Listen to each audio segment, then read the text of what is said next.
I do want to talk about some other awards we have going on. The IGN awards are all getting announced this week. There is a big, huge, culmination game of the year watch, like crossover episode of Game Scoop that's happening on Friday the 20th at 7 a.m. where everyone's going to kind of gather together and reveal the big, huge #1 I'm on award. that one. You're on that one. Yeah, you're Jada's going to throw down. Don't make us look bad. Make us look cool, please. But we get to reveal the best PlayStation crap game. About you guys. I talked about nothing but crap about you guys. That's fair. Like they didn't. I'm the best of Beyond. That's why we make ourselves look stupid just fine on our own. Thank you very much.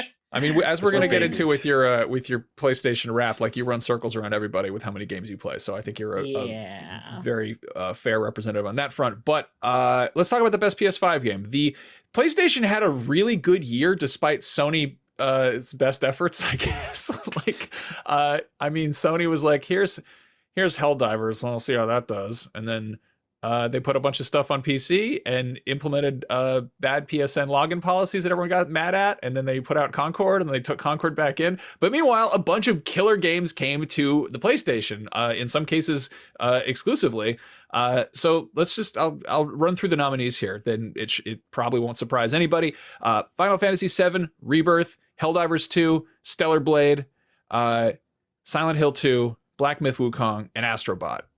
And I was listing of games. Yeah, and I did this sort of in a weird order because I was quasi chronologically. It occurred to me that we were getting basically a big PlayStation 5 console exclusive ish or like very PlayStation centric game every 2 to 3 months. Like it was a pretty steady clip that these were coming out as, which is kind of rad. And there's other ones like that. These are just our nominees. There's other ones like Rise of the Ronin came in between there, which I think a lot of us expected that to do better going into this year before it dropped.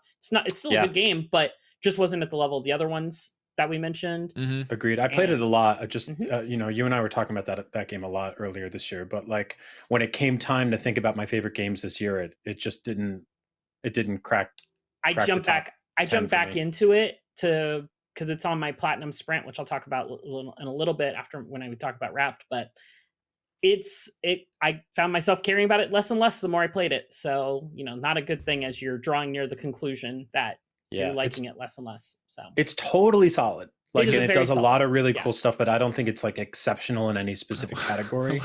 I liked it a lot. I love how we really just drop the ball on the assignment sometimes. Like, talk about the best PlayStation 5 game of the year. And you can talk about the nominees too. We're like, all right, so what about the game that wasn't nominated? Let's talk about why we don't love that. Hey, that's part of the conversation.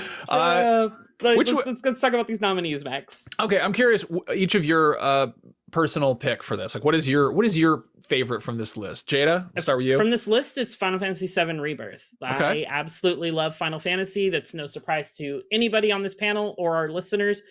Rebirth up the ante from everything Remake did. With better combat. You don't have to qualify. You can just tell me the game. Better story. Okay, fine. Yeah. Okay. I don't mean to shut you up, but No, I know we got a lot of things to talk about. We got like 4 different award ceremonies to go over here. Akeem, what's your favorite on this list?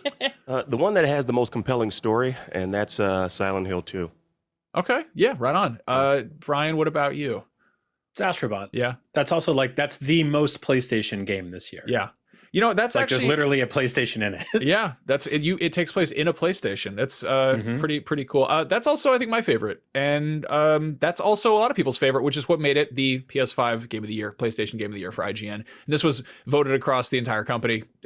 Whole staff got in there, threw their hat in the ring. But yeah, it really is not remotely surprising that this game that is a massive love letter to PlayStation is in fact the best PlayStation Game of the Year, and it also won the Game Awards, which is cool. And these are all phenomenal games. But yeah, I don't know. It was, again, we talked about this earlier, but seeing Sony like out Nintendo was really cool.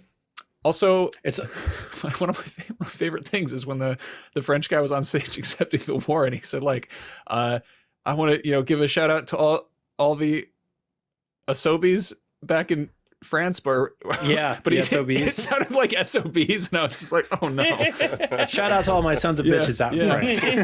I love you. Yeah, we love you. Peace. I totally missed that.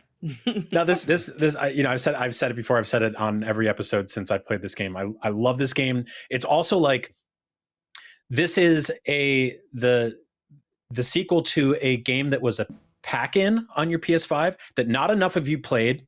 and I'm still very cross about that. And a VR game, which again, not enough have you played, but like neither of those things were really like the full experience like this is. Like this took that thing that was always like, wait, this is like a 3-4 hour concept. How do you turn this into something that's like, you know, a game where you'd want to go back and speed run and 100% and get the platinum and everything like that.